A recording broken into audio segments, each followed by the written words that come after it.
Hello, welcome back my dear student. कैसे हो आप सभी लोग? उम्मीद करते हैं आप सभी लोग अच्छे हैं।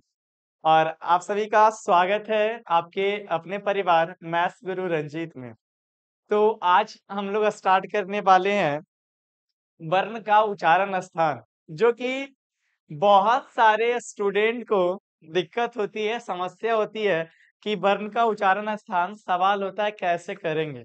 लेकिन अगर आप आज की क्लास को पूरा अटेंड करते हैं, तो मेरी ये गारंटी है कि आज के बाद से कभी भी आपको वर्ण के उच्चारण स्थान में दिक्कत नहीं होगा। आप चाहे क्लास 10 की एग्जाम दे, चाहे आप क्लास 12 की एग्जाम दे, चाहे आप कोई भी कॉम्पिटिटिव एग्जाम देते हैं, चाहे नवोदय हो, सिमटल्ला हो, किसी भी एग्जाम को अगर आप देते हैं, चाहे एसएससी, जिसमें भी ये हिंदी के सवाल आते हैं, उसमें हर एक क्वेश्चन में आपको उच्चारण स्थान से हर एक सवाल रहता है। तो आपको मैं एक ऐसा ट्रिक या ऐसा फॉर्मेट बताने वाला हूँ, अगर इस फॉर्मेट पे अगर आप कमांड कर लेते हो, तो मेरी ये गारंटी है कि आप भी वर्ण का उच्चारण स्थान में दिक्कत नहीं होगा। जो आप घंटों-घंटों रटते हैं, मेरी ये गारंटी है कि अगर आप इस 5 मिनट आज देख लेते, इस फॉर्मेट को बनाना सीख लेते हैं, तो आज के बाद से आपको कभी भी दिक्कत नहीं होगा। और इस फॉर्मेट को मैंने करीब इसके बारे में आधे घंटे तक का इसके बारे में डीप में सोचा और समझा। ये फॉर्मेट मेरा खुद का बनाया हुआ है और आपको किसी भी ये एजुकेशन चैनल पे आपको ये मेरा फॉर्मेट कहीं भी नहीं मिलेगा। तो कहने का मतलब हुआ कि आपको एक ऐसा लाजवाब फॉर्मेट बताऊँगा, ऐसा एक लाजवाब कॉन्सेप्ट और ट्रिक बताऊँगा, आप हाथ पे ही गिन के आप वर्ण के उच्चारण स्थान को बता सकते हैं। तो चलिए स्टार्ट करते हैं। You are ready? I hope आप लोग तैयार होंगे। तो स्टार्ट करते हैं। वीडियो की ऑडियो और क्वालिटी सारा क्लियर है ना? और जिन्हें भी अभी जो स्टार्ट में कर रहा हूँ, जो पढ़ाने जा रहा हूँ, और जिन्हें भी इसका नोट्स लेनी है, वो मेरे इस नंबर पे व्हाट्सएप करेंगे। मैं पहले भी बता दिया था और अभी भी मैं बता रहा हूँ क्लास को स्टार्ट करने से पहले, जिन्हें भी ऑनलाइन की क्लास जैसा ही एंड होगी, वो अपने नाम और क्लास इस पे मैसेज करेंगे और उसको ग्रुप में ऐड कर दिया जाएगा। आपको हर एक दिन की लाइव क्लास पर डे आपको हर एक चैप्टर्स की नोट्स चले जाएंगे। तो चलिए, आप लोग खैर समझदार तो है ही। अब स्टार्ट करते हैं। हमारा जो नेक्स्ट टॉपिक है, वर्ण का उच्चारण स्थान, जो कि बहुत सारे लोगों को इसमें बहुत तरह का समस्या होती है कि सवाल होता है कि वर्ण का उच्चारण स्थान कैसे करेंगे, ठीक है ना? तो सवाल यहाँ पे समझना कि वर्ण का उच्चारण स्थान कैसे करेंगे। तो पहले तो उच्चारण स्थान आपको हम बताने से पहले आपको कुछ फॉर्मेट बताऊंगा कि पहले आप फॉर्मेट को बनाना सीखें कि आखिर उच्चारण स्थान हम बनाएंगे कैसे, यानी किस भी वर्ण का उच्चारण जो हम कर रहे हैं उसका फॉर्मेट कैसे बनाया जाता है। तो पहले मैं आपको फॉर्मेट सिखाऊंगा, फिर आपको मैं उच्चारण स्थान सिखाऊंगा। क्लियर है? बैठने दो। वैसे क्या कर रहे हैं? बैठने दो। कहने का मतलब हुआ कि सबसे पहले मैं आपको ये सिखाऊंगा कि उच्चारण स्थान कैसे किया जाता है, यानी कि पहले आपको हम फॉर्मेट बनाना सिखाएंगे। तो चलिए स्टार्ट करते हैं कि फॉर्मेट बनाना सीखना है, कलर बाई कलर आपको देंगे ताकि अच्छे से समझ आए। तो पहले नंबर फॉर्मेट स्टार्ट करने से पहले हमारा जो उच्चारण स्थान जो है वर्ण का, कि कौन से वर्ण का उच्चारण कहाँ से किया जाता है, इस चीज को सीखेंगे। क्लियर है? तो पहले हम स्टार्ट करते हैं वर्ण। जैसे मान ले जाए हमारा ये कवर्ग है, ठीक है ना? ये मान लेते हैं मेरा ये चवर्ग है, ये मेरा क्या है? टवर्ग है, ये मेरा क्या है? तवर्ग है, और ये मेरा क्या है? फवर्ग है। पहले तो हमने इतना लिखा। तो पहले हमने क्या लिखा? कवर्ग लिखा, दूसरा हमने चवर्ग लिखा, तीसरा हमने टवर्ग लिखा, चौथा हमने तवर्ग लिखा और पांचवा हमने पवर्ग लिखा। यानी कि पहले आपको ये फॉर्मेट कैसे बनानी है, आपको कॉपी पे ये मेरा जैसे लाइन दिया हुआ रहे, ये लाइन दिया हुआ कॉपी का है, तो पहले लाइन में आपको कवर्ग लिखनी है, दूसरे लाइन में आपको चवर्ग लिखनी है, तीसरे लाइन में आपको तवर्ग लिखनी है। ये क्लियर है ना? आप जब इस चीज को लिखते हैं कि कवर्ग, चवर्ग, टवर्ग, तवर्ग, पवर्ग, ये लिख दिए। कवर्ग का मतलब हुआ यहाँ पे बाबू कि कवर्ग के अंतर्गत आपका का भी आएगा, खा भी आएगा, गा भी आएगा, घा भी आएगा, अणा भी आएगा। क्लियर हुआ ना? चवर्ग कहने का मतलब चा भी आएगा, छा भी आएगा, जा भी आएगा, झा भी आएगा, यहाँ भी आएगा। टवर कहने का मतलब टा भी आएगा, ठा भी आएगा, डा भी आएगा, ढा भी आएगा, नौ आएगा। टवर कहने का मतलब ता आएगा, था आएगा, दा आएगा, धा आएगा, ना आएगा। पवर कहने का मतलब पा आएगा, फा आएगा, बा आएगा और भा आएगा और मा आएगा। तो पहले ये चीज सीख लिए कि कवर के अंतर्गत कौन-कौन से वर्ण आते हैं, चवर के अंतर्गत कौन-कौन से वर्ण आते हैं और टवर के अंतर्गत कौन से आते हैं, तवर के अंतर्गत और पवर के अंतर कौन-कौन सा आता है। जब इतना आपने बना लिया, इतना आपने जब इस फॉर्मेट को बनाया कि हमने कवर लिखा, चवर लिखा, टवर लिखा, तवर लिखा, पवर लिखा, ये फॉर्मेट बन गया मेरा। अभी यहाँ के बाद आपको फिर स्टार्ट करनी है आ आकर आ को। ये व्यंजन वर्ण का था हिस्सा। अभी आपको दिमाग नहीं लगाना है कि कौन सा वर्ण जो है व्यंजन है, कौन सा स्वर्ण है। क्लियर है? ये आपको हमने स्टार्टिंग के पहले वीडियो में आपको हमने डिटेल पढ़ा दिया था। अगर आप उस वीडियो को ना देखे हैं तो जाके आप स्टार्टिंग के फर्स्ट वीडियो को जरूर देखेंगे। और उसके बाद हम लोग स्टार्ट करते हैं। जो उच्चारण स्थान है आपको पता होगा कि मेरा जो वर्ण है उसको कहाँ से बोले जाते हैं, उन सारे के बारे में डिस्कस करेंगे। तो अब यहाँ से स्टार्टिंग जो करनी है, इतना फॉर्मेट बनाने के बाद आपको स्टार्टिंग करना है अपने को आ आकर आ से, ठीक है ना? जैसे देखिए स्टार्टिंग अब कहाँ से करेंगे, यहाँ पे लिखेंगे आ, फिर लिखेंगे आकर। जब भी आप स्टार्ट करिएगा आ आकर आ को, तो हर एक लाइन में दो वर्ण जाएगा और कौन से लाइन में एक ही वर्ण जाएगा, इस चीज के बारे में समझना। पहले लाइन में आ कर आ से स्टार्ट करेंगे, दूसरे लाइन में ई हर्षा ई से स्टार्ट करेंगे और जैसे ही ऊ आया, ऊ का मतलब क्या हुआ यहाँ पे कि उड़ जाएगा। तो उड़ के कहाँ जाएगा? उड़ के मतलब ये लास्ट में जाएगा। जैसे बोलता है ना शादी ब्याह में कि पंखा लगल है, कि अब पते नहीं चलेगा कि आदमी यहाँ है कि वहां है। तो कहने का मतलब जैसे आ अगर आप पहले लाइन में, दूसरे लाइन में ई हर्षा ई, ऊ हर्षा ऊ कहाँ जाएगा? यानी उड़ने के बाद सबसे लास्ट वाले लाइन में जाएगा। तो पवर मेरा सबसे लास्ट में है, तो पवर मेरा जब सबसे लास्ट में है तो उड़ के मेरा कहाँ आया? ऊ हर्षा ऊ में आया। क्लियर है? फिर आता है री। री का जैसे ही चर्चा होगा तो एक को छोड़ के इसमें आ जाएगा, आपका री आएगा। ठीक है ना? एगो को छोड़ के इसमें री होगा। क्लियर है? फिर उसके बाद आता है आपका ए है। तो ए है कहने का मतलब हुआ कि ये मेरा अगले लाइन में जाएगा।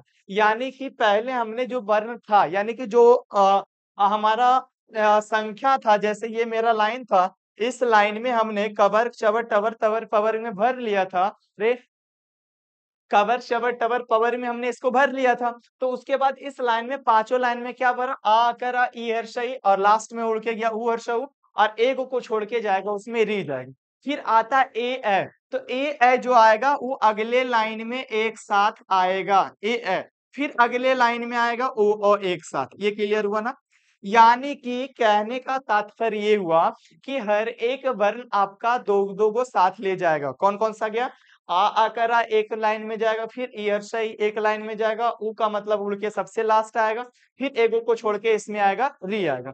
फिर ए जो है सबसे लास्ट में अगले लाइन में जाएगा, फिर ओ अगले लाइन में जाएगा। मेरा यहाँ तक का स्वर वर्ण था, ये मेरा कंप्लीट होता है। रे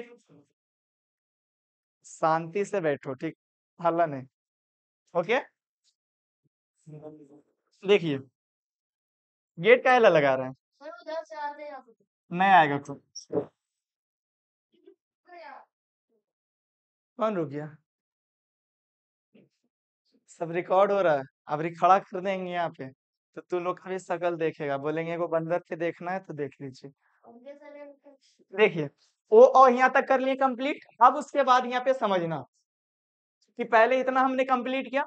अब हमारा सवाल यहाँ पे आता है कि हमने का से मा तक का तो कर लिए काम तमाम और हमने आ से औ तक का कर लिए, यानी कि का से मा तक के पूरा वर्ण हुआ। अब हमारा एक्स्ट्रा बच रहा है या रा ला हुआ तलमसा मुदनसा दंसा और हा, ये मेरा बच रहा है।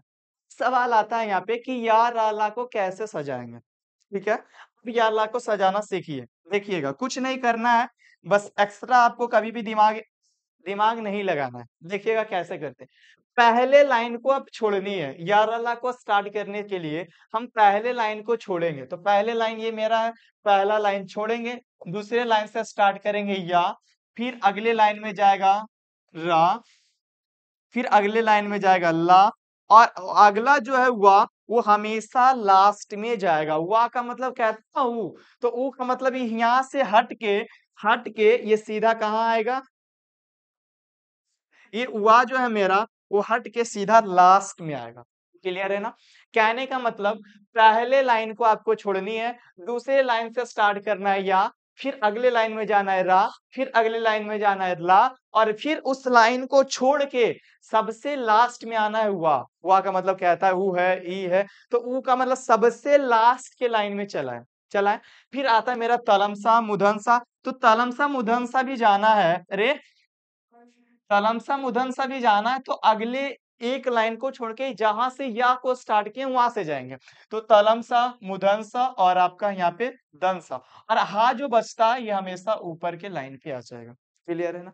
तो कैसे फॉर्मेट को बनाए आपको समझ आ गया होगा। उसके बाद इतना फॉर्मेट को बनाने के बाद आपका सिर्फ और सिर्फ एक काम ये है कि अब इन सारे का उच्चारण स्थान क्या होगा, इस चीज पे आप हम लोग डिस्कस करेंगे। और आप ध्यान दीजिएगा, इसके उच्चारण स्थान पे आप ध्यान दीजिएगा कि इसका उच्चारण स्थान कैसे करेंगे। पहले तो आपको सीरियली उच्चारण स्थान को आद करना पड़ेगा। कहने का मतलब लाइन बाय लाइन आपको आद करना पड़ेगा, आपको लाइन बाय लाइन समझना पड़ेगा। जैसे देखो, इसका आपको आद रखना कंठ, इसका आद रखना तालु, तालु है, इसका क्या है मूर्धा है, और इसका क्या है अगला का, अगला का कंठ तालु ना है पहला हो, उसके बाद अगला कंठोस, गुड। अगला दंतोस्ट, वेरी गुड। कंठ तालु किससे मिलके बनेगा? कंठ और तालु से। फिर कंठोस, क्लियर। और फिर अगला दंतोस्ट। चलिए अब शांत रहिएगा, ओके। अब ध्यान दीजिएगा, कहना क्या है। आपको सबसे पहली चीज है, जब भी आपको उच्चारण स्थान करनी है, जब भी आपको उच्चारण स्थान करनी है, तो आपको ये फॉर्मेट को पहले उच्चारण स्थान को याद रखनी पड़ेगी। क्लियर है ना? तालु इधर से होगा, होता है ना? आपको पहले उच्चारण स्थान को क्लियर करना होगा। कैसे याद रखेंगे? ये मेरा हुआ वर्ण है, ये मेरा वर्ण है, ये मेरा वर्ण है, और इस वर्ण का मेरा यहाँ पे आपका क्या है? उच्चारण स्थान है, उच्चारण स्थान है। ये क्लियर है ना? अब इस उच्चारण स्थान को आपको सीरियली याद रखना है। कैसे याद रखेंगे? इसको बोलेंगे कंठ तालु मुधन दंत ओष्ठ, कंठ तालु कंठोष्ठ दंतोष्ठ, ऐसे याद रखेंगे। कहने का मतलब कंठ तालु मुधन दंत ओष्ठ कंठोष्ठ, कंठ तालु कंठोष्ठ और दंतोष्ठ, ऐसे करके आपको वर्ण की याद रखनी। पहले क्या याद रखेंगे? कंठ, दूसरा तालु, तीसरा मूर्धा, चौथा दंत, पांचवा ओष्ठ, फिर अगला है कंठ तालु कंठोष्ठ और दंतोष्ठ। इस तरीके से आपको वर्ण की उच्चारण स्थान को याद रखनी है। तो सवाल यहाँ पे आता है कि जैसे इस फॉर्मेट को हमने बताया, तो इस फॉर्मेट में आप लोग एक चीज गौर किए होंगे कि कवर्ग आ अकरा और हा, ये मेरा किससे से इसका उच्चारण होता है?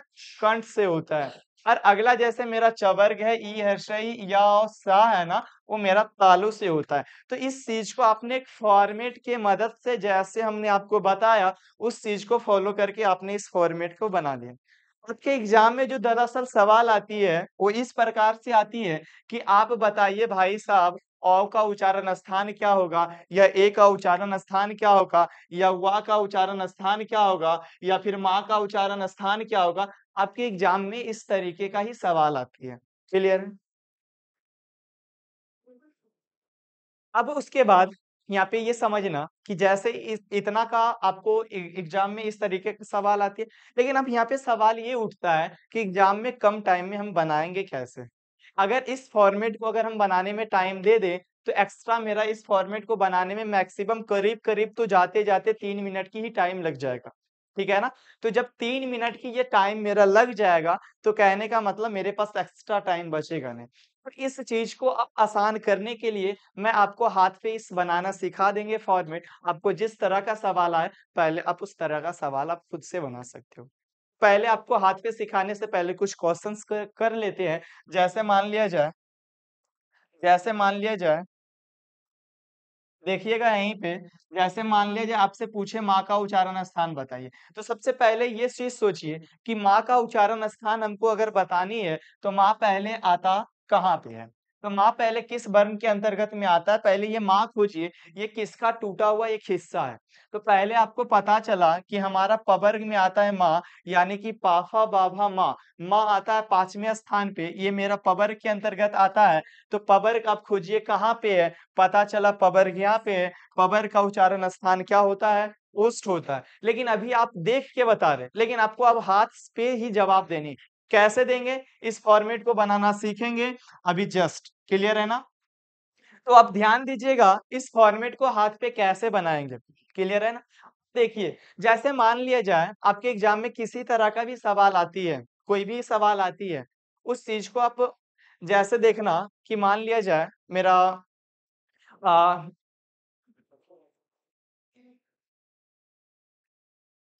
देखिएगा, जैसे मान लिया जाए आपका कोई भी सवाल रहेगा तो उस चीज को पहले हाथ पे आपको काउंटिंग करके ही बतानी।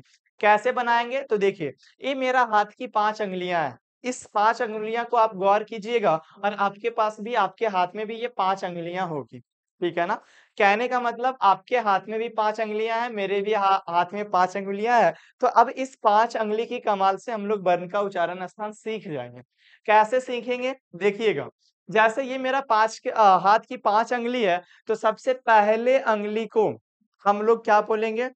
ये मेरा कवर्ग है। यानी कि पहले स्टार्टिंग जिस तरह से मैंने फॉर्मेट को बनाया, उसी तरीके से हाथ पे भी आपको फॉर्मेट को बनानी है।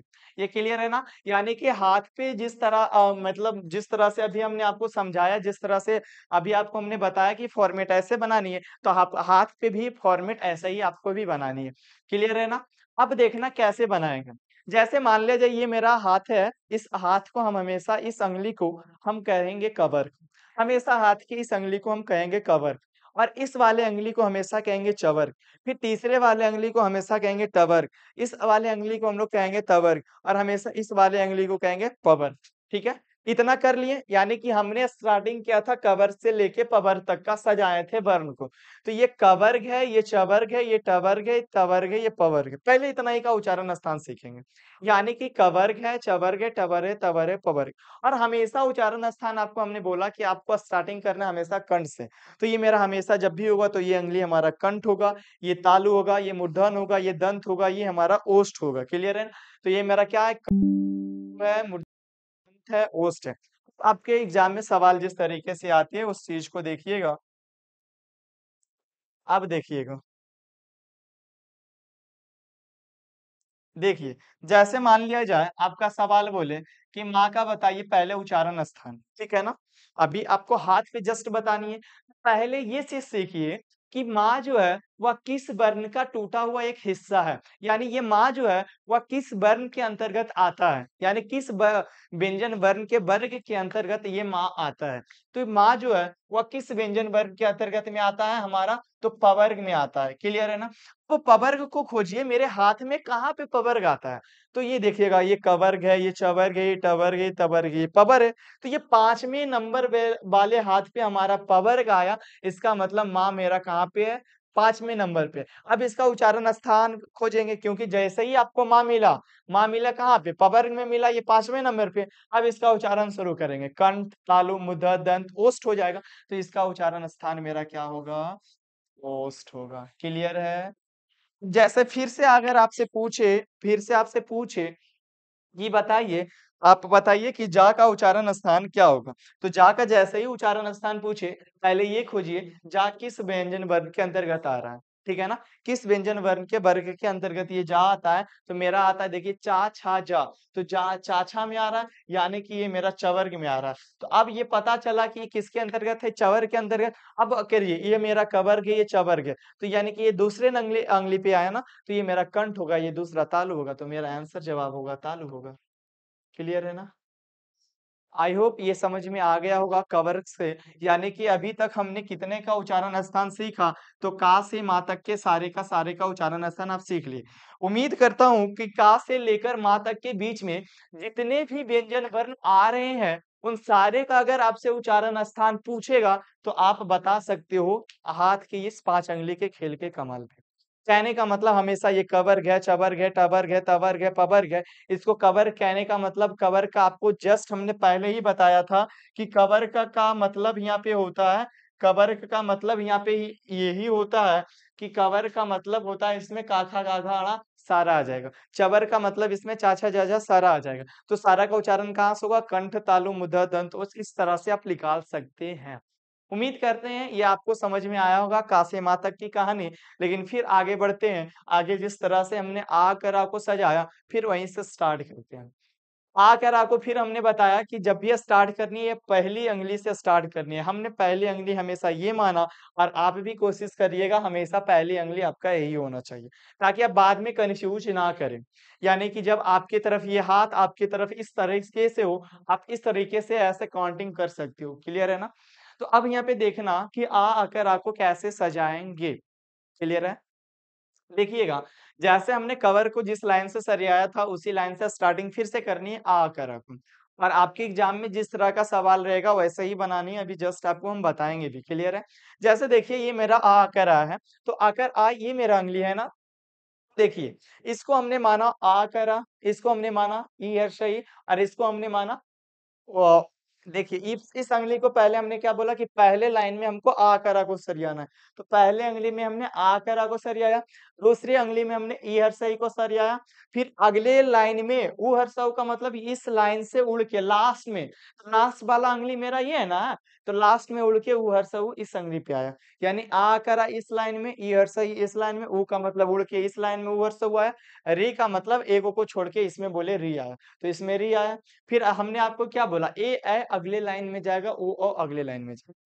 यानी ए ए ओ, इतना सरिया ले। अब इसका उच्चारण करिए।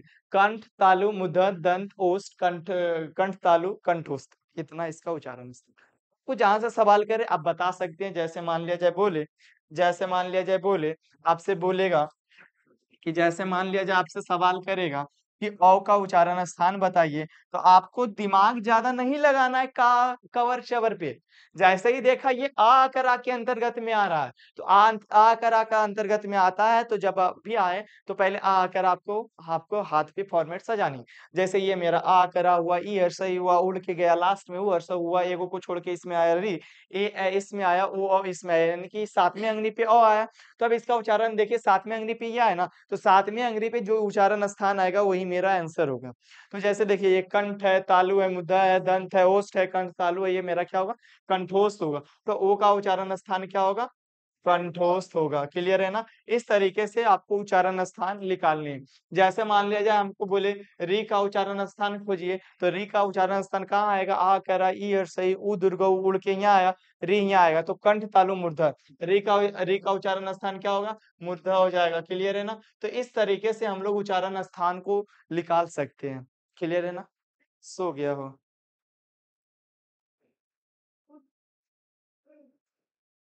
चलिए, तो कहने का मतलब हुआ इस तरीके से आप उच्चारण स्थान को क्या कर सकते हैं? निकाल सकते हैं। क्लियर है ना? अब उसके बाद यहाँ पे ध्यान देना कि जैसे जैसे ये तो हमने देखा कि आ कर आ की कहानी को हमने समझ लिया। अब सवाल आता है कि यार अल्लाह की कहानी को कैसे स्टार्ट करेंगे, कैसे इसको समझेंगे? यार अल्लाह को भी समझना आसान है। आपको हाथ की पहले अंगुली को खाली छोड़ना है और हाथ की सेकंड अंगुली से स्टार्टिंग करना है या को। क्लियर है ना? तो ये मेरा हाथ की सेकंड अंगुली है। इसको हमेशा बोलेंगे या, इसको ला, इसको र। या, रा, ला। क्लियर है? या, रा, ला। ये हुआ। वा का मतलब उड़ के ये सबसे लास्ट में आएगा। सबसे लास्ट कहाँ पे आएगा? ये 2 अंगुली तो पहले से बुकिंग हो रहा था। इसमें आया, इसमें ओ आया था, तो वा आएगा सबसे लास्ट में ना। तो हमेशा याद रखना कि वा जो आएगा वो हमेशा हाथ की 8वें नंबर अंगुली पे आएगा। क्लियर है? ये मेरा हाथ की 8वें नंबर अंगुली है, तो इस पे हमेशा ये आएगा कौन? वा आएगा। तो कैसे सजाएं? इस अंगुली को छोड़ के इसमें आएंगे या, र, ला, और वा लास्ट में। अब इसका उच्चारण करके देखिए। हमेशा स्टार्टिंग करनी है कंठ से। ये कंठ, तालु, मूर्धन्य, दंत, ओष्ठ, कंठ तालु, कंठोष्ठ, ये दंतोष्ठ। यानी कि वा का उच्चारण स्थान क्या होगा मेरा? दंतोष्ठ होगा। क्लियर है ना? जैसे मान लिया जाए आपसे बोले कि ला का उच्चारण स्थान बताइए, तो पहले ये खोजिए ला आता कहाँ पे है। जब यहाँ से स्टार्टिंग करेंगे या रा को, तो या, र, ला या इस अंगुली पे। तो आपको इसका उच्चारण कीजिए। ये अंगुली मेरा है कंठ, तालु, मुदा, दंत। तो हमारा उच्चारण क्या हो जाएगा इसका आंसर? दंत हो जाएगा। क्लियर है ना? अभी इसका जस्ट आपको कुछ क्वेश्चंस देंगे, आपको खुद से बनानी है, प्रैक्टिस करके देखनी है कि वास्तव में ये बनता है कि नहीं। ये जो मैं बताया हूँ ये नियम वाक़ई में ये उच्चारण स्थान में काम करता है कि नहीं करता है। आपको खुद से अभी प्रैक्टिस करनी है, रियलाइज़ कर लेना है कि वास्तव में ये जो बताया हुआ फॉर्मेट ही वास्तव में बताया हुआ सही है। अभी आपको जस्ट आपको फ़ील करा सकता हूँ, देखते रहिएगा। जैसे अब देखिए हमने या ला को सजा लिया, अब उसके बाद बचा मेरा तलमसा, मुदनसा, दंसा और हा की कहानी। तलमसा जो दरअसल स्टार्ट हम लोग करेंगे इस अंगली को छोड़ के इस अंगली से, क्योंकि जहाँ से हमने या रा ला को स्टार्ट किया था, तलमसा भी मेरा वहीं से स्टार्ट होगा। तो हम इसको बोलेंगे तलमसा, इसको बोलेंगे मुदनसा, इसको दंसा और हा जो है मेरा सबसे पहले अंगली पे आ जाएगा। क्लियर है? तो इसका कंठ, तालु, मूर्धन्य, दंत इस तरीके से हम उच्चारण स्थान को कर सकते हैं। तो आई होप इस तरीके से आपको पता चला कि किस तरीके से हमको उच्चारण स्थान करनी है और आपको जिस तरह का सवाल रहे, उस तरीके का आपको उच्चारण स्थान आप कर सकते हैं। आपको हम कुछ क्वेश्चन्स देते हैं, जैसे में आपको कुछ क्वेश्चन देते हैं, आप उस क्वेश्चंस के द्वारा आप प्रैक्टिस करके बताइएगा कि वाक़ई में आपसे बनता है या नहीं बनता है। ठीक है ना? तो चलिए ध्यान दीजिएगा, आपका क्वेश्चन है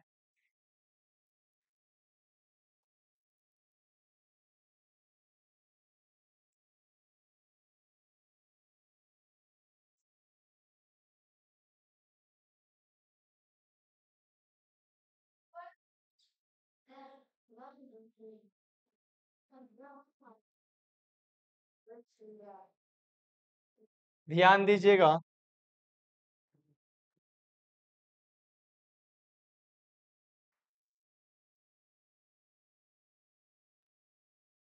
ये पूरा पूरा आपका दिया हुआ है, अभी आपको सिर्फ कमांड करनी है बर्न पे, क्लियर है ना? ज़्यादा आपको दिमाग लगाना एक्स्ट्रा नहीं है। देखिएगा, आपका उच्चारण स्थान से बर्न से जितनी आपने पढ़ा, आपसे सारा का सारा क्वेश्चन बनता है कि नहीं? आपके लिए प्रैक्टिस है। अरे! ओस्ट ओस्ट कम करो, कृपया करके सुनने हैं।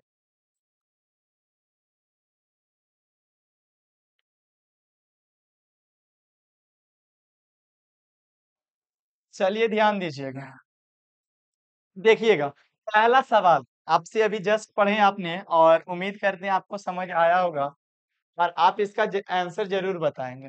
देखिए पहला सवाल कह रहा है कि माँ का उच्चारण स्थान क्या होगा? तो माँ का उच्चारण स्थान कहने का मतलब अरे माँ का उच्चारण स्थान कहने का मतलब माँ का उच्चारण स्थान। सबसे पहले आपको क्वेश्चन कैसे डील करनी ये चीज आप सीखिए अभी। आप माँ पूछा तो पहले खोजिए माँ किस वर्ग के अंतर्गत आया? पवर्ग के अंतर्गत आया। पवर्ग है कहाँ चीज? देखिए ये मेरा कवर्ग है, ये चवर्ग है, ये टवर्ग है, ये तवर्ग है, ये पवर्ग है। हाथ के 5वें नंबर अंगुली पे आया मेरा पवर्ग। तो इसका उच्चारण करेंगे कंठ है, तालु है, मुदन है, दंत है, ओष्ठ है। तो ऑप्शन नंबर बी ओष्ठ। क्लियर है ना? एग्जाम में 2022 का पूछा हुआ है, प्रीवियस ईयर का क्वेश्चन है। देखिए कितना मजेदार क्वेश्चन है। 1 मिनट, बैटरी भी डाउन हो गया, सोच सकते हैं।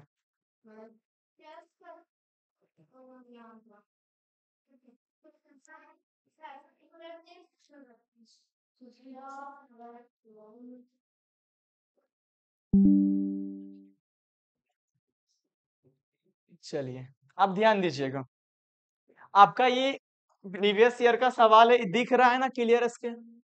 चलिए ध्यान दीजिएगा, ये आपका प्रीवियस ईयर में पूछा हुआ सवाल है। जितने भी प्रीवियस ईयर का पूछा हुआ सवाल है, सारा का सारा आपको मिलेगा, धैर्य रखिए। जैसे देखिए